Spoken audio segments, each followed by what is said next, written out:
Unang hinagupit ng bagyong Pablo ang Davao Oriental. Maraming bahay, gusali at pananim ang napinsala. Pero mas nakapangihinayang ang mga buhay na nawala. Narito ang report.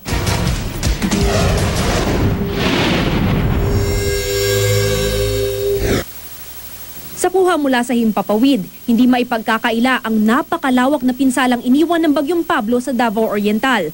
Pinakamatinding hinagupit ni Pablo ang mga bayan ng Baganga, Boston at Katiil. Maraming pananim ang hindi na mapapakinabangan dahil nalubog sa baha. Hinampas ng malakas na hangin ang mga puno ng nyog at mga bubong ng mga bahay pati iba pang gusali. Ang isang simbahan na tinatayang 100 taon na, nagiba sa isang iglap.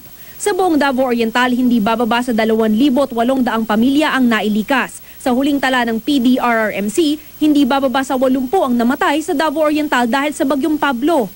Hirap namang mapuntahan ng mga nagsasagawa ng relief operation ang bayan ng Katiil dahil maraming kalsada ang napinsala. Kaya ang mga residente magbabayanihan daw muna para makabangon sa pinagdadaanan. Para sa unang balita, Mav Gonzalez reporting.